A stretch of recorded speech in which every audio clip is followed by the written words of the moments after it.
All right, we're finally back. It's been a big hiatus, but we're in Queenstown. I'm joined by Cous, Fabian, from the manager of the UR team, or UR team now. Cheers, hey everyone. I keep almost saying Polygon still when I mention the team. You're not the only one. This is where you see that sponsoring a team works, eh? Yeah.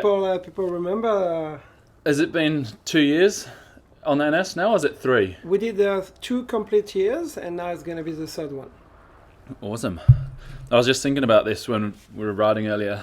Because was it 2012 or 2011 when the UR Polygon team came back?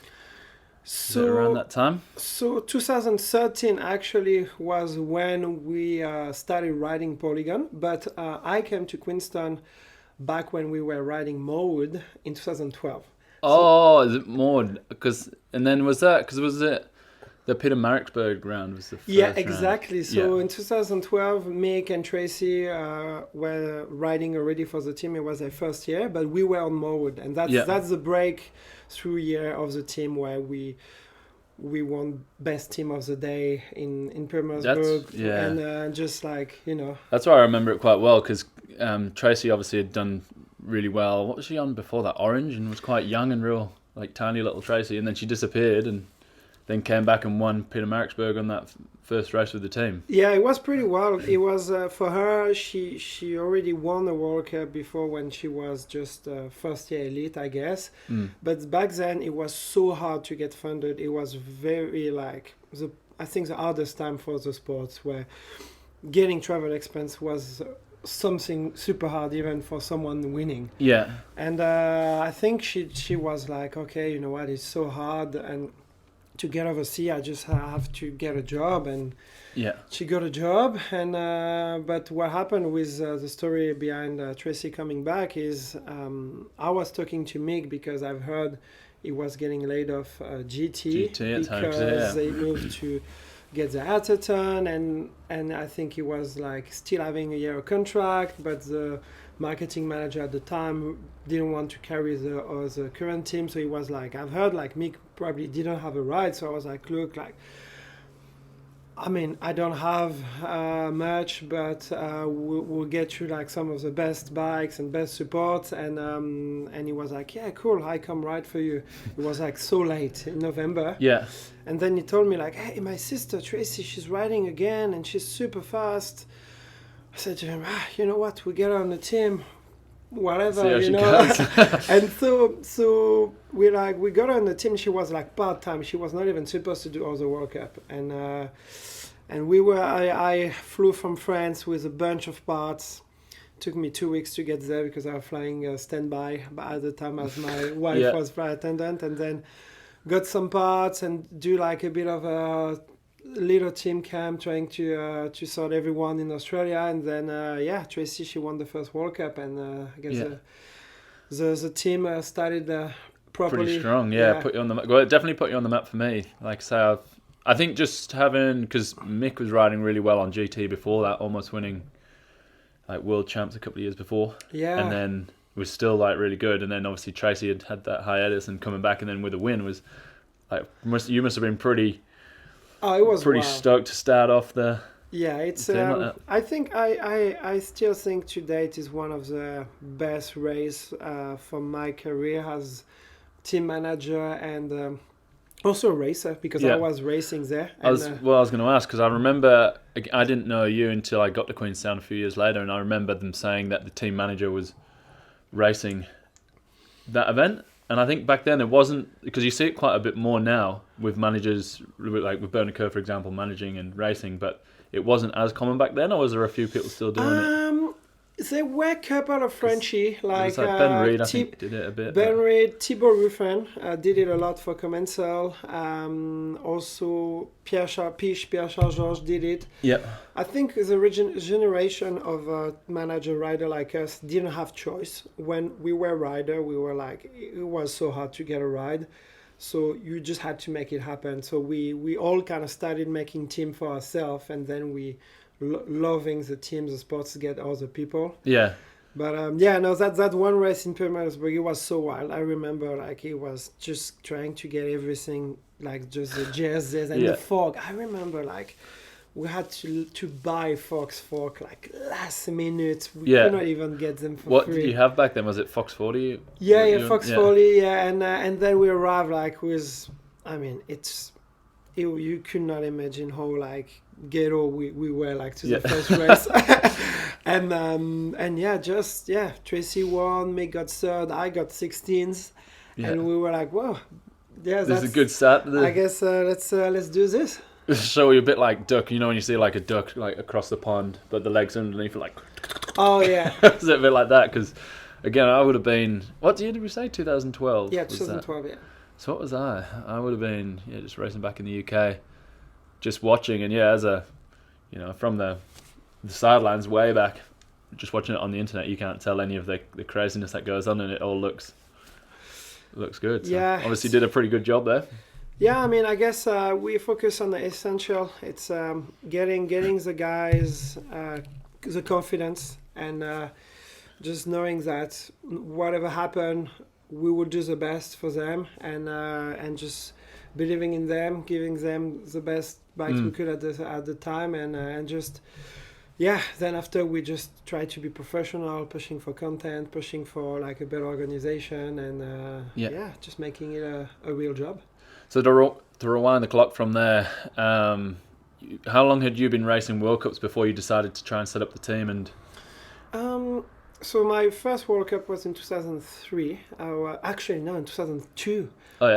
I was a youth, so before you could race a World Cup before junior. When it was on your home country, you had the special authorization. Really? Yeah, I was like 15 or 16. Yeah. And it was wild, because it's just like... And that was before the junior, and you still had the junior category, but you're all mixed. It was in the final results. Yeah, no junior category. Yeah. So I was not even junior. I was like under 17. Yeah, we were 16 years old or something. Yeah. And so that was the first World Cup, and but then after like 2003, 2004, that was my first World Cup as like a junior. Yeah. Were you racing privateer when you were junior, or had you had sponsorship? Yeah, I mean, teams? I would say I had sponsorship from bikes, but it was a private setup. I would go with my parents or with my friend or one of the local club guy. It was like a private setup. Yeah, because I started getting into it really in about 2006. Anything from there was a DVD that came free in an MB UK magazine, Anti-Gravity 2, which I think was based on the 2005 year. So anything before 2005 is kind of before my time. So what was like the tracks probably still some of the same venues back then still today. Like I guess some of the newer ones are obviously things like Leogang and Leogang's been around a long time now, but I guess Fort Williams, Mont St Anne's, and Fort William and Mont St Anne was there. The other one have changed a bit. Yeah, is Schladming around back? Schladming, I think, was the last year was 2009. Then he moved to Leogang, 2010. But I would say the track overall, there is some change of track style, but. It's a bit more like men build section, but overall I don't think like the sport has changed so much track wise. Sometimes you hear some people complaining, it's just a bit too fast, too easy, and then sometimes it goes the other way and a little bit more natural, but you can see, like, for example, like a couple of years ago, they changed again Leogang, and they made the natural wood. It looked so good until it rained. Yeah, and then it rained, and then it's like, this is what it is. Like, you make natural stuff, you have to deal with it when it's wet. When it's wet like that. It's such a hard line to draw, I guess, and I think we'll talk about the new changes for the series in a bit. We'll kind of stay on you at the moment. But to that, like, what do you think? What was your favourite track to go and ride? Because have you got like a BMX background as well? I was obviously raced the chainless last week and absolutely pumped everyone. But I always see you kind of with those faster flow style tracks. Not that you're obviously really good at tech too, but I do not have the proper BMX background as a kid. but I did like let's say a BMX couple of years of intense BMX when I was at university. Because I was training with Thomas Allier, one of the top BMX athletes of France, like world champ, and he was in his final year of preparation for Beijing. Yep. And he was training where I was studying at the university. Oh, yeah. So we just trained together, and I was like, oh, you know what? I got back into BMX, and I was going to BMX track every day. So Beijing, was that 2008 Beijing? Yeah, so I was so you were like, training around that time. Yeah, so I did like 2 years of BMX, and then that got me really good at pumping and scrubbing, I guess. Yeah. So were you racing downhill at the same time? So you did your junior years, and then were you going to uni and downhill at the same time? I actually always went to university at the same time as I was racing Pro World Cup. So I got a mechanical engineering degree. So I was in Toulouse where there's Airbus. So aeronautical, I was kind of set to work for Airbus, pretty much like my friends does. And then at the end of it, I was like, I love it. I built like some prototype of bikes and stuff, but I wanted to see something a bit different, you know. And I went to a business school for a master degree, and then I did that master degree as a business and marketing at the same time I was racing. Yeah. And through that, just racing, and I did set up the team actually when I was at the university. Yeah. So I was like, okay, look, let's do it. Let's do the team. I'm gonna do that as early as I can. And So when was your mind? So what year are we talking there? Like 2008 still? Or 2009 was the first year of the team. Oh, that was the first year of the team. So this is, who did you have on that when you first started the team? It was a French guy, Nicolas Ortiz. Yeah. I mean, now we talk about years that some, you know, I don't think many people would know, but a wild, crazy guy. And then the following year, we had Flo Payette in the team. So Flo Payette and we were good friends. We did one season. Then he got a better deal, and it was hard for me to keep him. And I had like Mick Pascal, 2011. And then 2012 we got Mick and Tracy. Yeah, so that was on Morwood the whole time up until Morwood until Mick and Tracy joined. How did you find it in the start, trying to balance that race manager? I guess that balance. Or had you, through the privateer, kind of been doing it anyway? This just kind of made it a bit more official, putting you. I would say it's. When you don't have a choice, you don't ask yourself those questions, you know, in the moment. It was hard, obviously, because I would just go to university, study, and then I would work on myself as an athlete, train, and then once you normally just watch a movie or relax, then I would get on the computer shift for the team, and we'll just, up to so late and just setting it up. So it was definitely hard, and looking back, for sure, maybe if I didn't do the team, I could have better results. But also now, with the experience of a team manager and having worked with some of the best athletes in the world, I don't regret it, because I can see why some of the other riders are better than me, you know. So I probably will get a little bit better, but it's not like I would not come from top 15 to number one. Yeah. So it's If you could, is there anything when you look back? There must be a few times looking back on that. Is there anything that, if you could go and tell yourself to do it differently in those first couple of years, is there anything you change, or is it the sort of thing where those mistakes only made you better for moving forward? I mean, it's of course I could go back and tell myself, hey, go buy some Bitcoin. But, I mean, just in terms of someone else. No, but I'm just, it's hard. Of course, with the experience you gain through the year, you would do things differently. But I think I do not regret anything, because it's just, I think the way I've been doing things were a bit different from the beginning, trying to just not just do one thing, but be looking at a bigger picture and trying to throw myself in maybe more than I could chew, but learn from there, and then you learn, you evolve, and I think overall no regret because it's just mistakes that I've learned, I guess. And to that question, then, is there anything? Is there anything that you did that, or you changed up, and that really helped you in terms of the management side of things, and then also on the flip side, anything that you changed up that helped you as a rider to get the results that you felt like you were more capable of?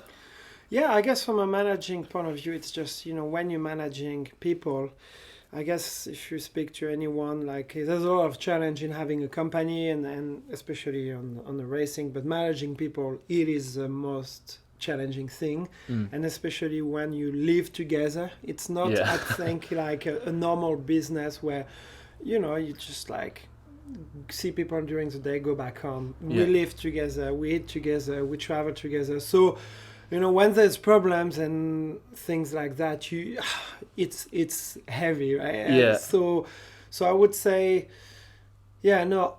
overall, it's that part was the most challenging part, and I guess if you're competing directly against them as well, that must have been Did that ever get thrown in there? Was there ever a rider?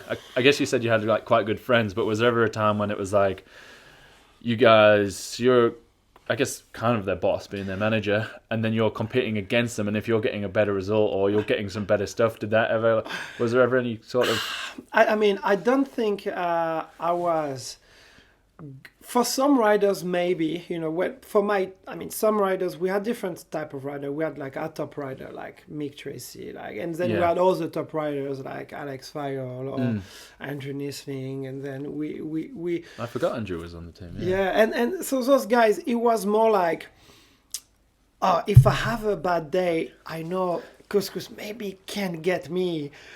And you never want to be beaten by your manager. It's like the last stuff ever. Yeah. But it was not like, I was not a direct competition. Or maybe like one track, like, okay, he's good at that. I just, I have to make sure. But I don't think he ever crossed their mind. Maybe it was more like, sometimes just keeping in the competitive spirit. They all come to Queenstown, and I know the tracks, and then we're like, boom, we go hard. And I used to be like in shape, so I would go and just like hurt them physically, and it's just like, because they're competitive, it's just like, I don't want to be like. So your ego gets hurt if your boss is beating you. I think it never like got to that. Maybe some riders like that was kind of different style of rider we had, like some years, like Dan Wall for 1 year, for example. He was kind of a major rider, and then I would beat him at some races, and he would be like, maybe I got beaten, but I don't think he ever been like really too much of a worry for those guys. Yeah.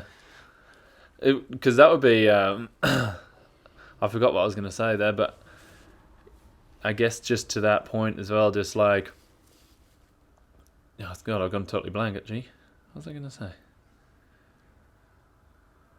Talk about learning from what I learned from being a rider, I guess. Yeah. No, I can't remember. It was on that point of... Oh, no, that was it. Yeah, so what was going... I asked about the one thing that you felt change when you're managing a team, and then that one thing in terms of being a rider as well. Was there anything that you noticed just through the years that you changed that helped you as a rider? Yeah, you definitely... Was it just more like a handful of small things? When you work with people like Tracy or Mick, and you learn from them. So I would learn from a rider while I work with them as a manager. So for sure, definitely, there's a lot of stuff I learned from Mick, for example, for Tracy, and also that's also what made me I guess stop at some point, because I've seen just the level of commitment, and at some point you just like, okay, I've done everything I could as, like, let's say, as a professional. Yeah. And I can see like the other rider in the team how better they are than me. Yeah. And even though I learned from Mick, I would not be able just to catch up from his level. Yeah, if you're trying to compete against someone, to always look at someone and almost like in awe because of how fast they are, it's almost like a bit of a pointless exercise if your aim is to try and then beat that person, Yeah, especially in your manager position, trying to make sure they're at the top level, and then trying to want to beat them. There's always got to be like almost a bit contradicting. Oh yeah, no, for yourself, sure. so. And I mean, at some point, you just gotta make sure that they come first, and you have to know the priority. And I will always prioritize the managing versus the rider. And but when I would learn and when I had the opportunity, then I would be able to just try to give that edge. And yeah, I think at some point you kind of feel when you as a professional when you just tried everything, or you kind of you also see the motivation and the risk and reward, and you kind of just like, okay, look, I improve, I try different strategy, I've learned, and then you get to a point where, okay, the progression becomes like hard. But then the end goal as well. And if you're a professional athlete, you could win world championships, whatever, but all that comes to an end. Then what you're going to do next? Whereas when you've got yourself set up in a pretty good spot with the managing, you may as well start putting those. Oh, for sure. So that basket, was that like a decision that kind of flipped as well? Or? Yeah, and being like like I always have the entrepreneur spirit of starting a team or starting a media company and starting consulting and like doing all those different stuff, and when when you just see the potential, you also see the potential of the project, something cool, but you look at yourself in the same way. I'm like, look, this is me as a person. I've done like all those cool stuff, and then I'm just, okay, now what is my potential versus the other opportunity potential? What would I get more from going from 15th, which was like, let's say, my highest ranking when I was at the World Cup, like to 10th or top 5, 8th. It's kind of like, I don't think I would be much more happy. In a better place, yeah. And on the other end, you're just like, okay, you got like this group of people, this group of sponsors. You can just like get someone to win a title, win a race, and it's like super exciting. The satisfaction of that as well as just and the just same doing level. Something new. Yeah. I think everyone's different. Some people like to do something for a long time, and I think personally I am interested about trying different stuff and learning different stuff, and it's just exciting to do different stuff. So when was that switch? What year was your last World Cup and you decided just to take the managing of the team fully by the reins? 2014 was my last downhill World Cup. That 1 year I actually raced EWS full time, so I was kind of. Was that the first year of EWS or it was the second year? Yeah. It was second year. So I in 2014 I was like, okay, look, like downhill, I've done the maximum I could.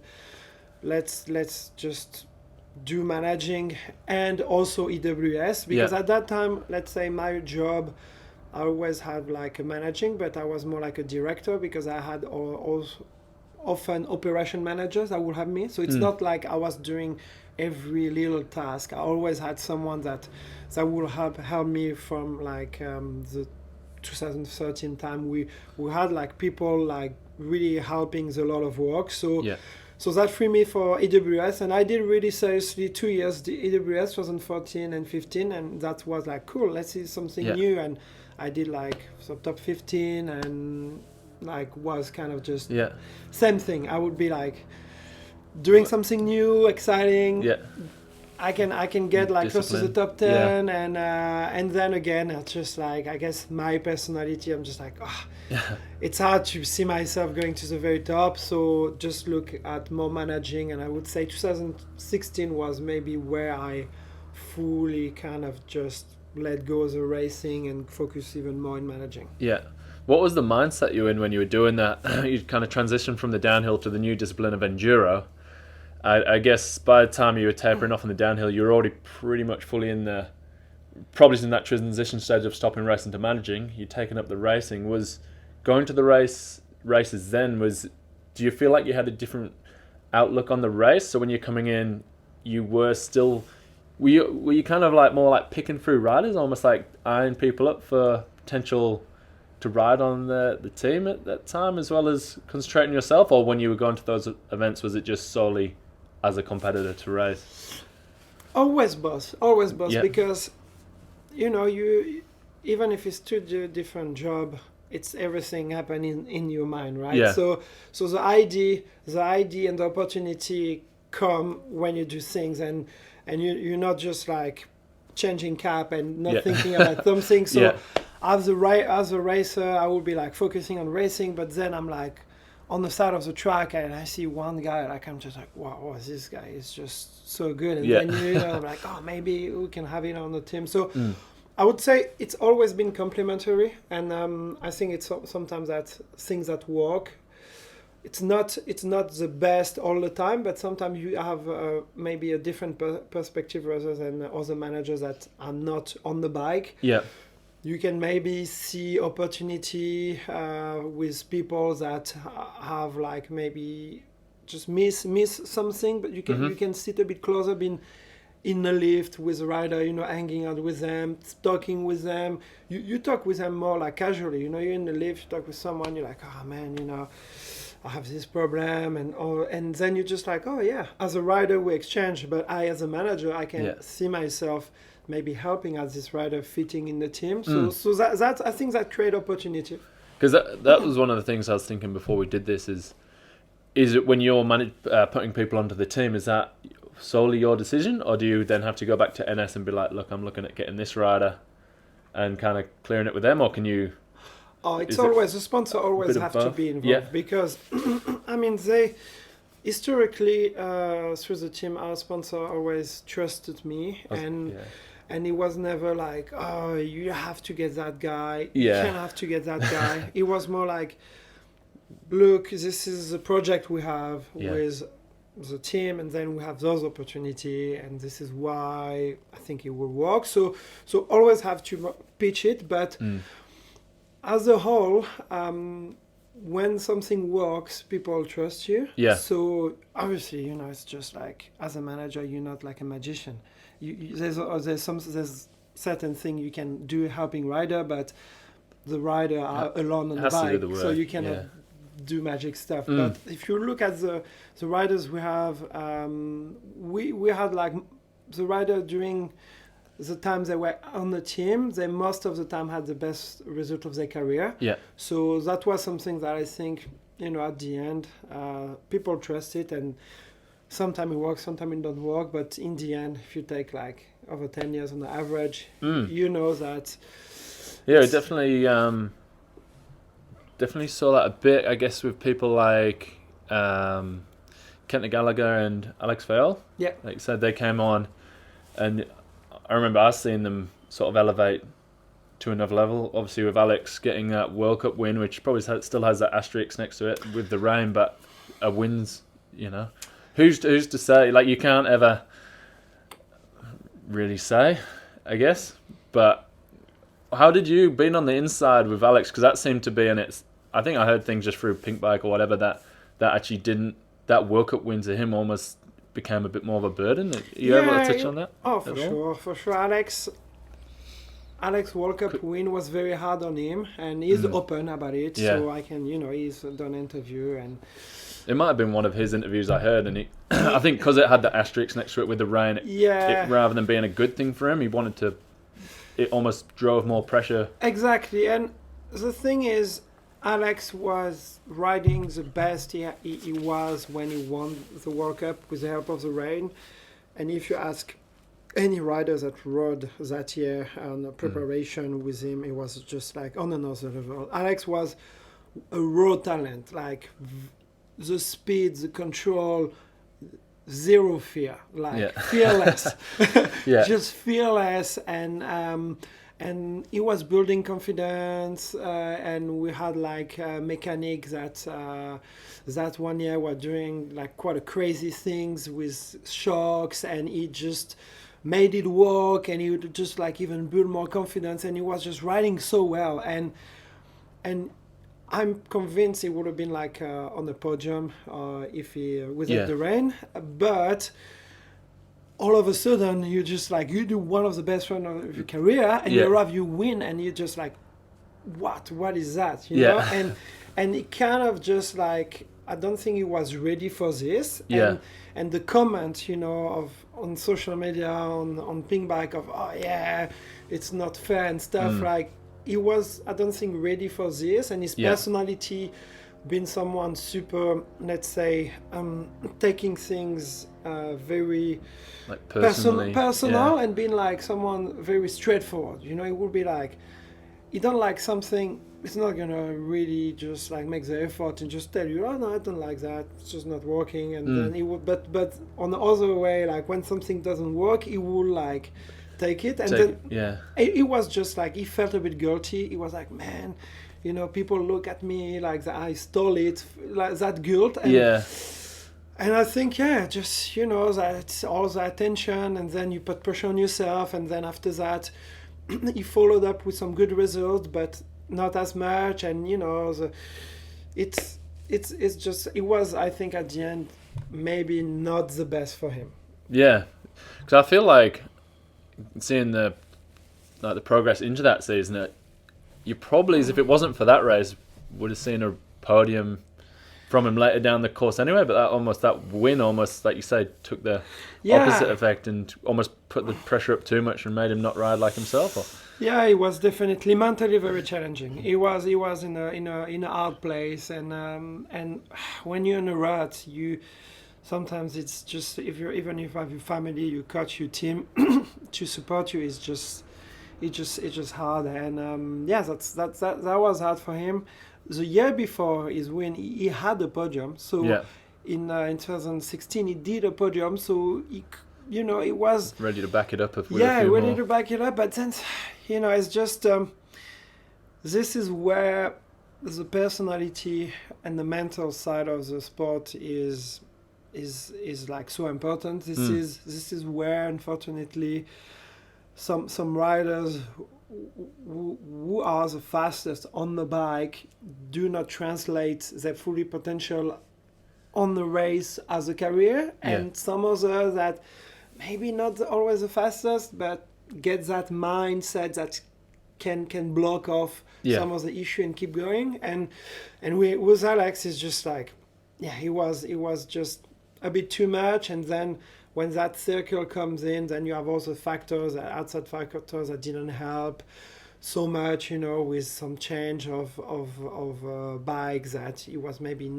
you know, not 100% sure. And then, you know, one thing leading to another, you just find yourself from the peak of confidence to bottom of confidence, and you need to build back up. Because did he win it? Because Polygon, they changed the bike quite dramatically, didn't they? From to that one with the sliding tube? Yeah. Did he win? Which bike did he win on? With a normal bike. It was the older model, and then was it that year that the new bike was coming in? The year after. So like you say, with that change, and then maybe like a little lack of confidence in. Yeah, and that bike was also so extreme visually that it will draw a little bit of question. And as a rider, you know, sometimes if you question your bike, it's just like, it's not the best. And then you're like, I had, you know, and especially when you had the bike where you won, or you had like the best time and you change, you're like, you know. Because those old ones are a really nice looking bike. So they went from a visually really nice looking bike, and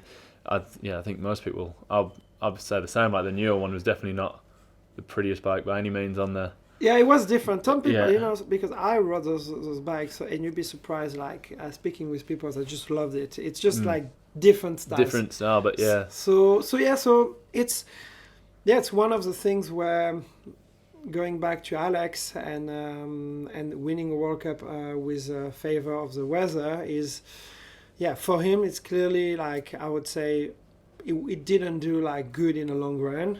But it is what it is, and he has a World Cup win on his name, and people remember. Not really many names, is there, that have won World Cups since the start? I think there was a Rebel broadcast a few years ago where I think they actually mentioned, and there's like, I feel like it's like under 30 people have actually won World Cup. Maybe not, might be a few more, but it's like, considering there's an average of 7 or 8 rounds a year, maybe not even, and it's been going for 30 years now. There's not that many winners of World Cups. So to put your name on there is pretty, regardless of how you got it. Well, you look at frickin' Rob Warner. His probably just got a bit of an asterisk next to his win. Yeah. And look where he is now. But again, he's got that personality, I think, and just doesn't really give a fuck what people think. And Yeah, I mean, he's just like the man. he's a man. He's a character, and he's his own show, and he's just for him is I guess because He's he something is else. who he is.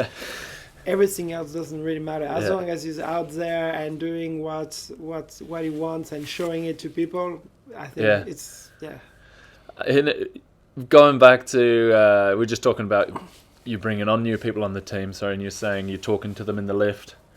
What again? Probably is a bit of a tough question. I'm sure there's sort of a few obvious things like results and that makes it draw somebody to your attention. But what is some of the factors when you're trying to pick somebody from the team? Like what are the main things maybe that really catches your eye with a rider? You're looking for those guys that don't really have a that ride and they're coming up through the ranks that you wanted to progress further, or you're looking, just what's that? I think our team and my approach was always a little bit different than some other teams. That some other teams are so result oriented and focused, so that they will really like, okay, this is the guy that's going to be the best result. I'm going to try to get him and just like, try to get the best rider, which is something that obviously I think want and works. Like if you want to get your team to perform like and be like getting the best results, this is the best. But for me, I think I always wanted to try to work with people that I could help more than other. Yeah. So, and that I think I could bring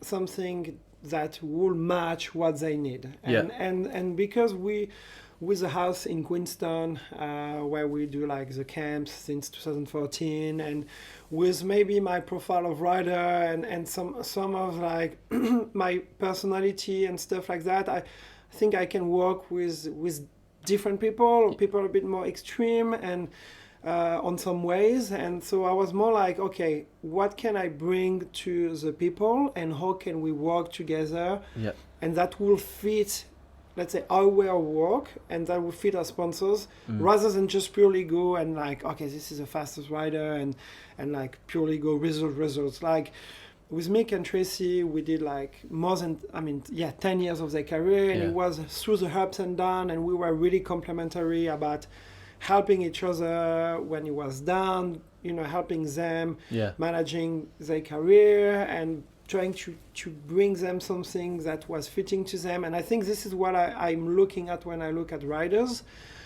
Okay, this rider is in a position that maybe didn't work out with that one team because it was too strict, or like maybe like something like one way or other. And then I'm just like looking at, okay, am I the best match? Is it something that can really help? And then I think this is how it works the best. And so that's the kind of obviously the result. It's one thing, right? Yeah. But this is something that I try to think of. I'm not the kind of manager that go talk to every rider all the time. Yeah. And I'm just like, sometimes there's a rider that could fit, and let's go talk to this guy. Or the other way around, when someone talks to you, like they're motivated, and that's something that is more like attractive as a team. Like, okay, this one rider talked to me, it means like, he's interested. I'm gonna give it more focus than maybe another fastest rider that probably don't need our help as much. Yeah, because what you're saying with Tracy, because results wise, I guess when Tracy and Mick came on, well, Tracy was coming from no results because she hadn't been racing, but Mick was at pretty much the top of the sport. But to touch on Tracy, I guess she's a good example of somebody that when she came back on the team had that really good introduction, and then it kind of tailed off in the middle. She was still getting good results, but wasn't quite there. And then what was it's probably again too hard to say, but what was the change that then brought her back and then to eventually winning the overall there? What year was that? 18 or 19? 19 she 19. won. So for Tracy, it's every Because you rider. saw the whole from the top, kind of bit of a lull, and then right back and finishing on top was pretty cool to. Oh yeah, to it was see, amazing. With Tracy, it's an amazing story because I mean, for anything in life, the harder it is to get, the longer you wait, and the better it tastes. So for Tracy, having that like late career overall win definitely tastes like little extra sweeter. But for her, she came in the team like winning a World Cup, super hot, and then breaking her femur, like huge injury, and like overcoming that, and then coming back the next year and still like been great. Yeah. And then I think at some point she had like great results, but the injury, you know, the pressure, also the personal environment, like some year you just got a relationship that works and you're happy in your personal life, and that will make like more difference than any like tire suspension. Yeah. You name them all, you know. Well, you look at every bike's got a different suspension tire setup, and as long as the rider's happy with it, then it tends to do well. Because you don't see, you kind of do see similar products on the top, but that's because there's only probably like 3 major tire brands that sponsor 90%, and then there's all the others. Yeah. But otherwise, it's no, especially those days. Like I would say, like most of the brand offer a similar product, even though there's some difference. It's just everything will be very similar. But just to go back to Tracy, for her, that 1 year she came and lived with me in Queenstown, and I think she needed a bit of a change from her own town. She needed a bit of like getting out of town, just to reset for some of her personal, just like life. And she came and she had a bit of more of a relaxed approach, and she just rode a lot downhill here, and she just like party a little bit more, but she still trained, but she maybe took it a little bit less hard on herself. She was still like super committed, training a lot, but just like enjoying it maybe a little bit more. And then coming to the year, just consistency, speed, and not trying to put too much pressure. And she was right there, and you know, the ball rolls. And then for her it was a big battle with Rachel, and she, you know, she was like winning a lot of quali, and in race like that season she finished maybe like a couple of tenths of Rachel and for William. And it's just like, wow, you know, like you're just there, you know. And she was just leading or close to be leading the overall, and then you put pressure, and then sometimes you just need a little bit like of luck or not being unlucky, I would say. And she was not unlucky. She didn't get like that injury that took out some other people. She just stayed consistent and bring it home. No, it was pretty cool to see. And now going back to what you said about how chilled out she was, I think she's doing a lot of the commentating, but she still raced a lot of the crankwork stuff as well. And getting podiums and winning crankworks downhills. Which just shows, you know, I think she's fully laid back and been able to do what she wants to do. Exactly. I think it shows what goes into the performance of a downhill racer. It is definitely a different sport than some traditional sports where the physical and aspect is so important. This is a confidence game, and then Tracy been retired, not training as much, but still physically, obviously, like capable. Having just the confidence to go make her just do good. And I can tell you, like, she won some crankworks, but it's not like she goes there and she just does well. I mean, you talk to her the morning of the race, you'd be like, she still gets the pressure. She just when you race her like that, and when you won like her, you just still want to win. So she was still like put that much pressure on her. But look, if it doesn't work, it doesn't work. It's not like the bad result doesn't come with that much pressure. So it just make it like just a bonus. So moving on to this year's team, have we got so Tracy's still part of the team? Yeah. Was she doing a bit more of managing? So last year she was let's say team manager on the Yeah. paper. She was team manager and I was team director, team owner.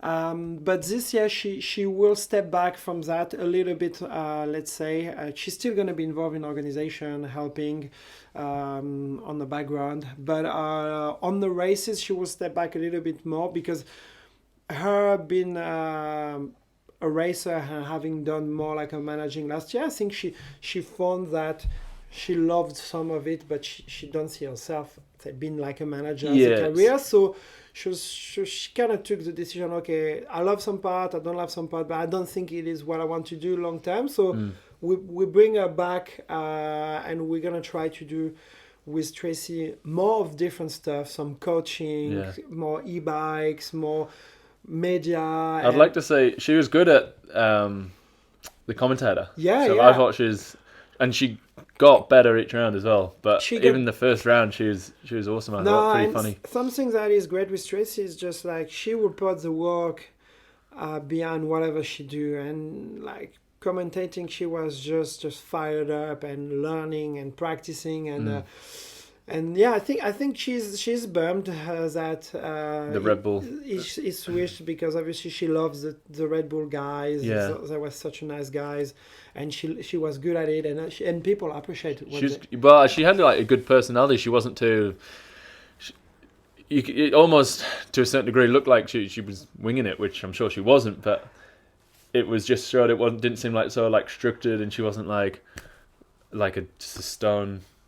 Like reading off a sheet, like she was really good to watch and she funny. She was great. I think there's still some stuff that up in the air with what Red Bull gonna do with broadcast. So hopefully she's gonna still be out there doing some commentating. But yeah, it was great for her to do that. And so with Tracy this year, she's gonna do still some crank walks, some other fun events. Mega Avalanche last year she got a huge crash. She couldn't do it. That's a shame. But she's still good. Let's call it like I think for her this year, a year where she's gonna try a lot of different things just to see what a future could look like and try to just try to point a direction where she can keep progressing still in some other professional ways. Yeah. And so the rest of the team we've got is Kai Hearn still on? Yeah, Kai. We've got George. Who else did we have? I don't know. Vanessa Petroska. Is she new? Was she on it last year? She was last year with us. She got injured in Monsantan, but she did the beginning of the season. Is she a junior or is she elite? Women? Junior. She was junior 1 last year, yep. And next year she's going to be junior 2. And obviously for her, she comes from Slovakia and she had like amazing youth results and a lot of raw speeds. But I would say last year was a bit of a learning year where you come to the World Cup and it is a different game. The practice, the time you have, like just the pressure you put on yourself. Yeah. So she's a great rider and she got like 4th the best results last year as a junior 1, and I think all the girls are now moving to elite. So we have hope that she can keep learning and get on the box. So this is like a big potential for us. Wicked. Yeah, and she's gonna come to Queensland. Everyone's gonna come to Queensland. Yeah.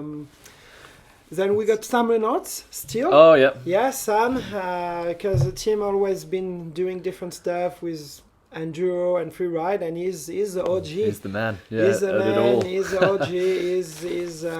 He's the man that everyone loves, from kids to like, I don't know, people outside of the sport. And he's just the nicest guy. And he's getting good personality. Yeah, you know, sometimes you meet some people that you see, online, and when you see them in real life, it's just a bit different. But him is more like, he's even nicer in real life than he is. I got to see him. I don't know him super well, just a little bit coming through Queenstown. But like you say, I've seen him at Mega Avalanche, and that personality is exactly what you see on the telly. Is exactly what you get when you get next to him. Such a good character, especially when you get him and Ben Deegan together. It get too much sometimes. It can get a bit Yeah, those guys from the UK, there's a certain numbers you don't want to put them too much together. Yeah. Because then they want to be like who's gonna be the coolest, and they start to do dumb quite a lot of dumb stuff.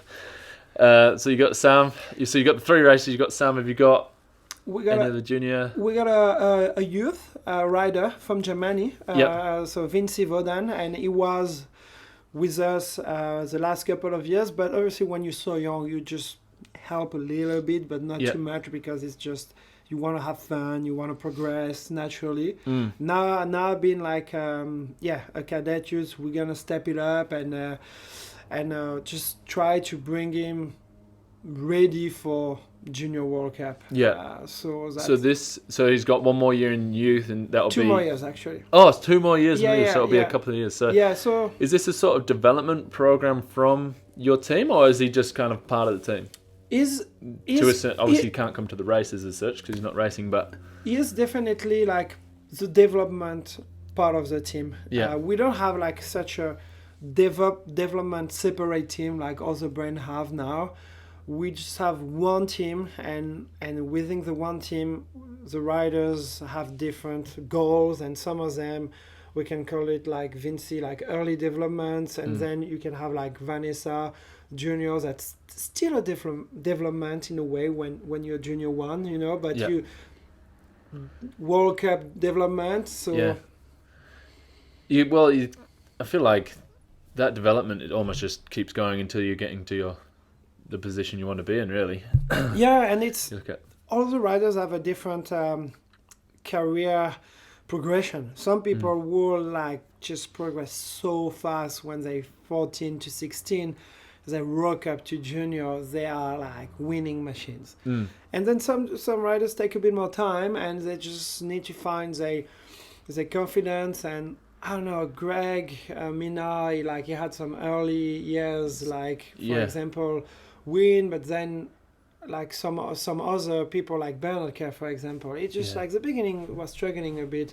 And Benoit Coulange, same things, not coming out, and same with Sky Iron, for example, like working out of winning a World Champ Junior in Monsantan and having the first year elite just a bit hard, and then when last year he got on the team, he like did a lot of progression, get like 12th position in Monsantan, more consistency, and then I think definitely starting young and being fast young, if you have the possibility, take it, do it.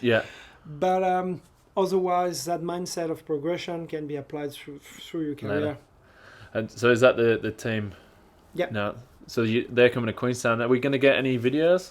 So one of my highlights is the team videos that comes out. We with COVID, we put a pause, but I feel it's time to get them back. We got a couple of ideas.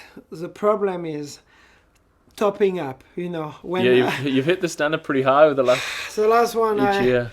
It's a lot of pressure to make it better than the last one. So we're gonna do something for sure. We're still looking for some last minute ideas. So if you have an idea, of anyone has an idea, please send me a message. We'll do anything for just making something fun. Because that's part of the other thing that keeps you busy is the film side of things. So the production company. You do a lot of work. You just released that one with Shimano. Was it? And that was filmed before COVID. It was just filmed before COVID. It took a long time to do the special effects. I was going to say, is that like the special effects on that is that like really big budget then when you start playing with that sort of stuff, or is it time consuming? This one project was a big budget because it was like 4 weeks of shooting and just building and like phantom camera, and then a year and a half for special effects. So that one was one of the biggest projects we've done with the agency for sure. And but it's just the production agency is really like another business that's complementary from the team, because we can like use our people to do some of the video, and this is why it's easier for us to do team videos, because we get full-time people. But on the other hand, it's a team business is quite stressful, and it's not the most, let's say, stable, and like it's a business because obviously we got professionals on, but but it's still like a passion project. So the production agency is definitely more like a professional side that get a bit more of a stability financially, and still fun because we do so many fun projects. Have you had to put it a bit on hold through COVID, or? Not really. Not really. It was good because for some reason we had, let's say, some of our small projects that were put on pause because so many little small projects, but the only project that stayed on the table was a big project. So we could focus on some bigger project, and that kind of like led us to do like quite a big of some bigger project, and it was busy. So no, that was still good. And France was on lockdown, but still you could have like authorization to go out and do like work. So it was not let's say too hard from the business side. Awesome. I think so. Moving into next season now, we've got the big changes of Discovery taking over. Yeah. How have you found that so far? Just with Chris Ball did quite a good podcast with Downtown the other day. Did you have a chance to listen to that? I didn't hear to the podcast yet. Yeah. But I've been a team manager in the manager group and having meetings, and we had meetings with Chris Ball, so I mean I already spent quite a lot of time on that topic. So, but I think I'm gonna still catch up. So what's your feelings with like coming into the season? I guess is it a lot of the unknown still? Are you feeling more information's coming to you? You get more confident with how it's unfolding? Yeah, I mean there's so many points to touch on that, but we definitely have more information now. My feeling is split in two. I am excited about some potential change of trying to get a better like organization, something that you come and it feels like more like a big show, and having even more people coming to the races and connecting with enduro, making a bit more clever, working with all the disciplines. I think there's a lot of opportunities there, and there's definitely, I think, space to do better. On the other side, there's so many points that I think it's just a bit tough for us to swallow, and the way it's been done, it's sometimes just it feels like we just this is a highway. I mean, it's their way. No, what is it? Their way or the highway. Their way or the highway. It's and even though if there's some communication, right now there's not really much say. There's no debate on. There's debate, but it's more like, oh yeah, this is what it is. We have to do it. We have to take tough decision, and some stuff sometimes are just not, I think, the best for the interest of the team and the rider. I have no doubt that ESO have the best interest, like us, to make the sports grow. So we all on the same page. We want to get the best of the sports, but on the other side, they don't have the same interest as team and riders to share the potential growth, or to share the risk, or to give like a backup, and we're seeing it already with the team fee and what we can do, because it's straight up the first thing that was actually announced was doubling or tripling the fee. And then when you talk to them, say, no, we're spending so much more, it is what it is. Can we negotiate it? Not really. It is like that. And then okay, I guess this is it. Do you think that's just for them to build up an initial revenue, and this is just the easiest way they've seen to do it, or do you think there's more? I mean, the way they explain to us is like as they invest more and they need to get the team to participate more. which is something that make total sense. But on the other end, the position of teams and rider right now, if the product of the sport that they own is having success, there's nothing coming back. Yeah. If they sell a paywall, there's nothing that's gonna come back to the riders of the or the team. So I'm personally all up for investing, but when you make an investment, you expect a return. You expect a return. Yeah. And right now it's more like, yeah, you guys need to invest, and it's gonna be so much better and bigger that you're gonna get more sponsorship. Yes, there's an indirect thing that's gonna come back to us, but it's absolutely not guaranteed. If it's not coming back, there's nothing for us. And what I'm a bit worried about is making the sports disconnected from the fans and the fans that has been building up through the last 10 years of Red Bulls, and then selling the dream of the TV to people and using those lot of big words, big like this is like Warner Brother, and like you big franchise, and you like wow, but but is this gonna be on prime time on some of those channel, or is this gonna be on the sub channel at like something that no one can actually see, and is there gonna be a paywall,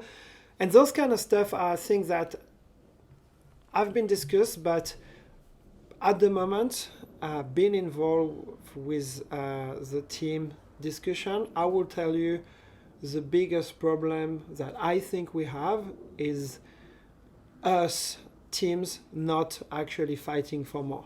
Yeah. And when I say fighting, it could be more like working and like trying to get a counter power on.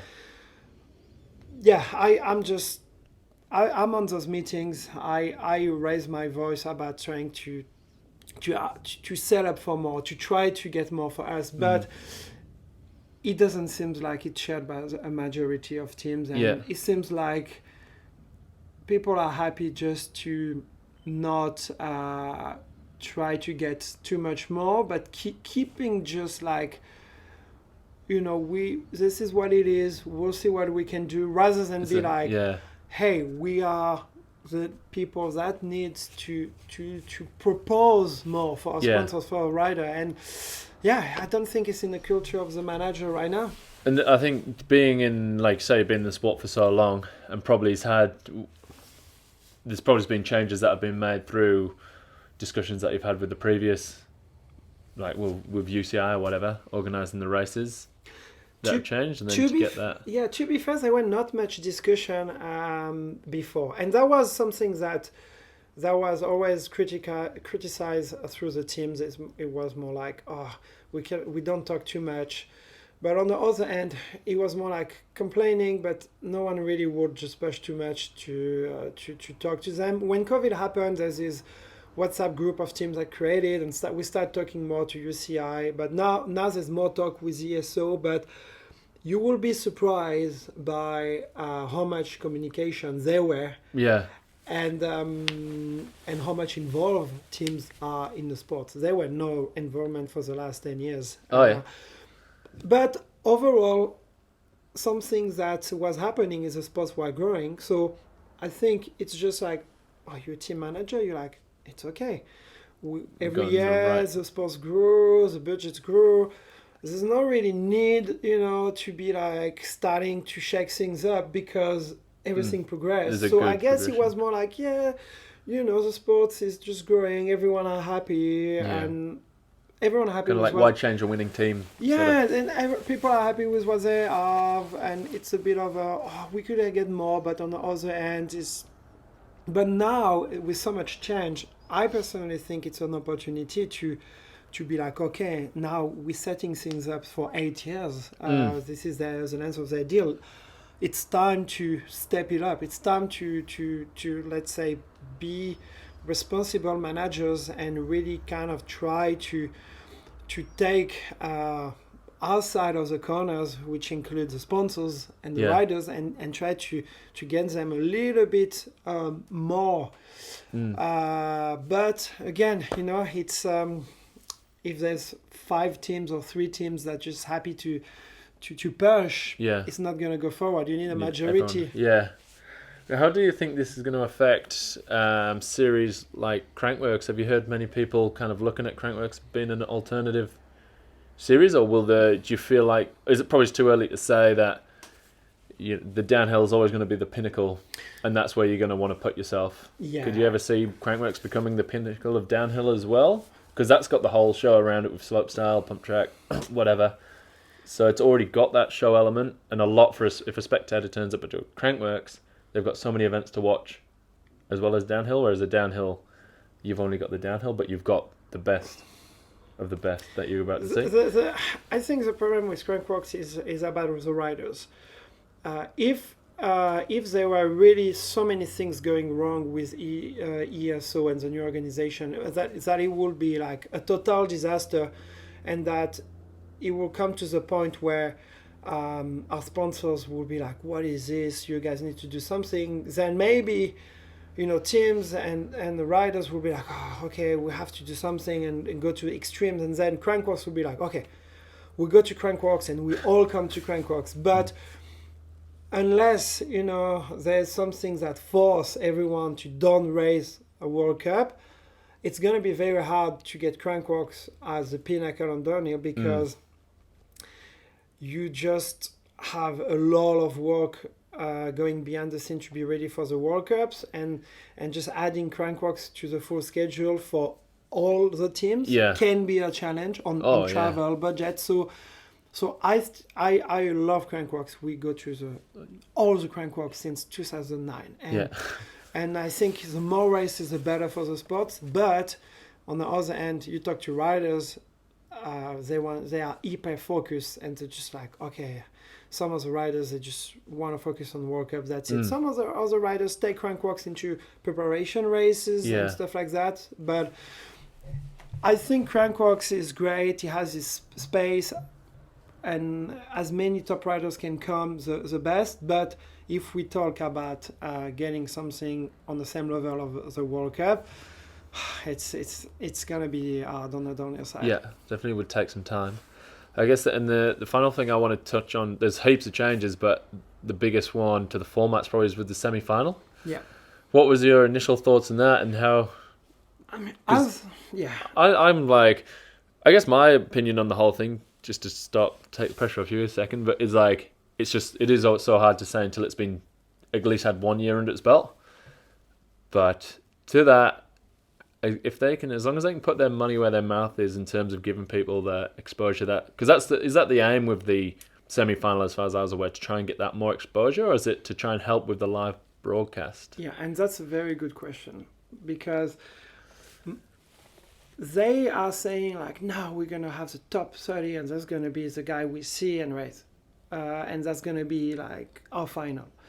But if you look at Red Bull, this is what was happening in terms of broadcasting. Yeah. They were already showing like the top 30 riders. So as far as someone watching the sports, you don't have to go through 30 riders you're not interested. You really still already had the top 30 riders. The only thing that was happening is, yes, when you will start the show, you will have someone holding the hot seat, and you will have to watch this race run in replay. Yeah. And that was like a replay of the hot seat. And what they're doing is like they're essentially just not changing much in terms of broadcast, because it's the same people you're going to see. It's just more like, okay, this is going to be no one before, and that's it. So is there a protected riders for that 30, or is it going to be whoever does make it through that? Will there be protected riders into the semi, and then the semi is what puts them into the final? Or? So at the moment, the protection riders are only for the semi-final, like as a top 20. Yeah. But on semi-final, I need to double check, but I think there's only 5 riders that secured to get in final. Final every time. So there's not much protection, and there's a lot of time on discussion on the groups with riders and manager, but there's not many protection. And I mean, I get the point of what they try to do. They try to be like, okay, this is the final, that's the last 30 men.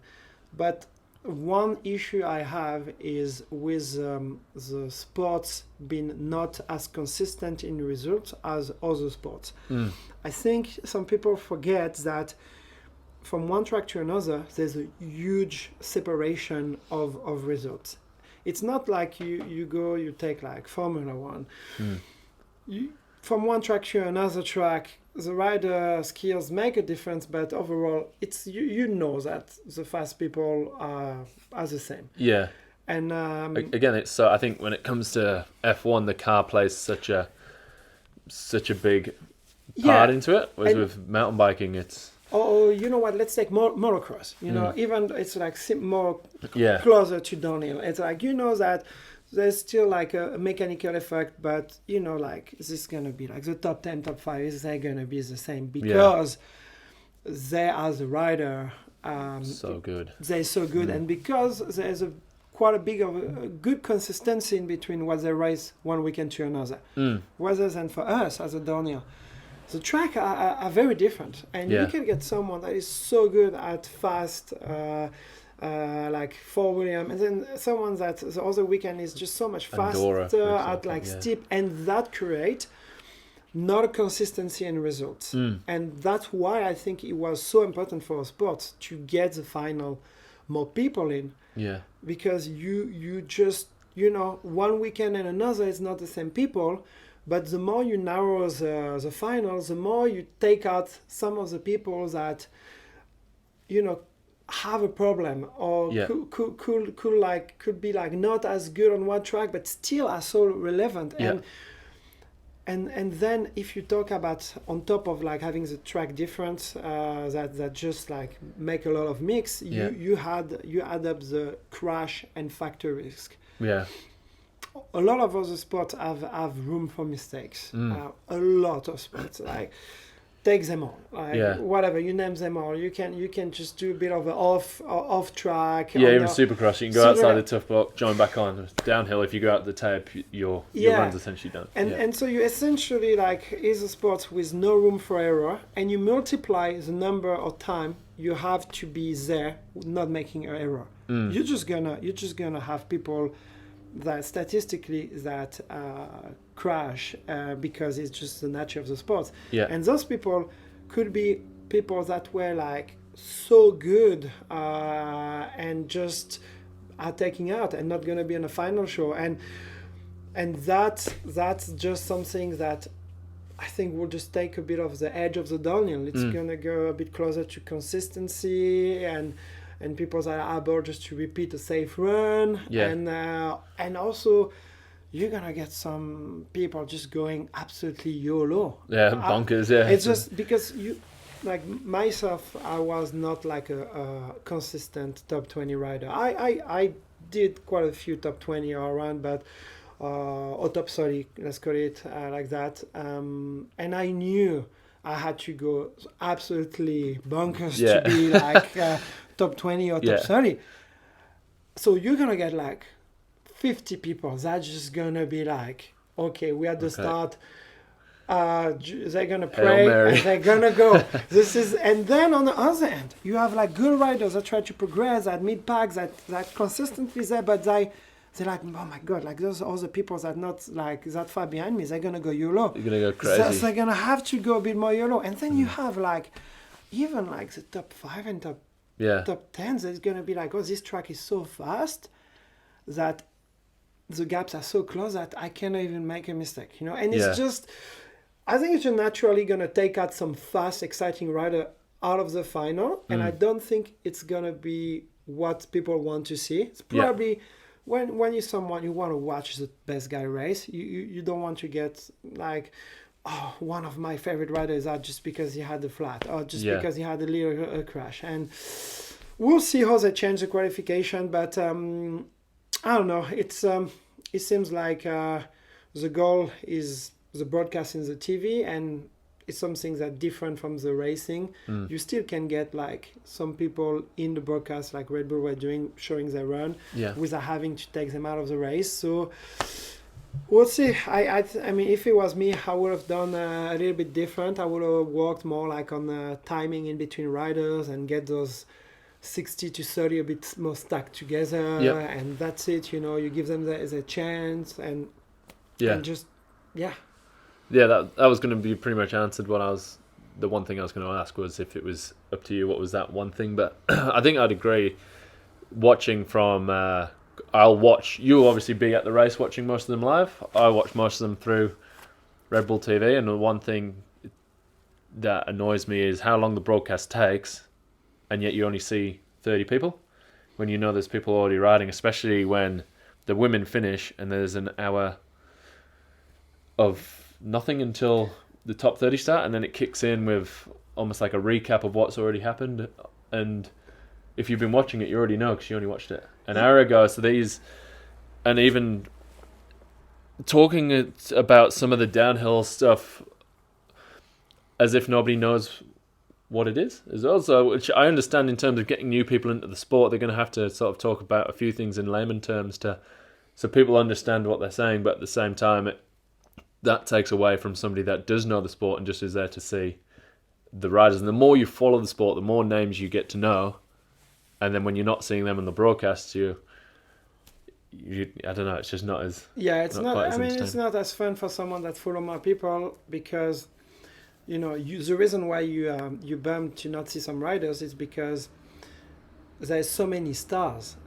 You can name, like, you look at the results sheet, you're just like, wow, like 50 people are actually like, let's call it stars. I mean, not like superstars, but they had their moment, and you want to see the race.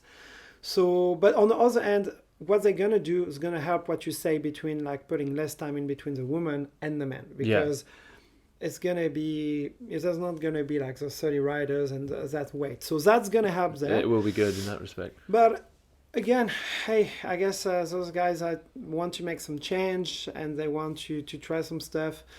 It's more like sometimes it's feeling like they try to run before they walk on putting some priority into like what's gonna happen and what is the priority. Do we want to start and focus on improving the broadcast, and then we see and we touch to the sport, taking one focus at a time rather than maybe trying to shake too much things at one time. But I'm excited for the first round. That's for sure. Anyway, it's gonna be different. It's gonna be exciting. Yeah, I'm always excited for change, even if it's sometimes like a bit. If you don't agree with everything you hear, I'm always excited to see what somebody makes of it, and then you can really spread your opinion, I guess, once you've seen it in practice. We're hopefully it's gonna be easy to watch. That's something that at the end they haven't released yet exactly how it's gonna be, but basically we're heading towards a paywall where you have to subscribe to watch online. Otherwise, if your TV has a deal, you might be able to... If ESPN or something like that. So, and it's just going back to the audiences, it's just like, it might just like discourage the core audience to watch. And I still have question of how much more they're planning to get, or how they're gonna plan to get these new fresh people into the sports because of a paywall. Why you pay for something you don't even know about? Exactly. It's just okay. What is the game plan to get people to come into to that paywall, or what is the game plan for TV to get those people excited about the sports? I think one of the issue we're touching is that is probably the biggest issue. Is like we're speaking with big companies, and there's a lot of politics that goes beyond what a lot of people know. And those like distribution agreement and package and like so many like big distribution deals, and is like mountain bike downhill really the focus to grow, or is it part of a package that is like, okay, we want to get all the cycling into our channels, and we got downhill.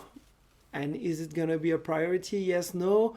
Is it just gonna be falling into something that, it's like just you say, that kind of backdoor kind. Yeah, it's just like, is it gonna be like cross country first and then downhill second? Is it gonna be like into that wild arm of cycling, like package where it's gonna be road cycling that gets the prime time racing, and us not? I don't know. I mean, I don't know actually how many disciplines those guys have signed. Now they have the right of everything, but probably going to end up having multiple events at the same time.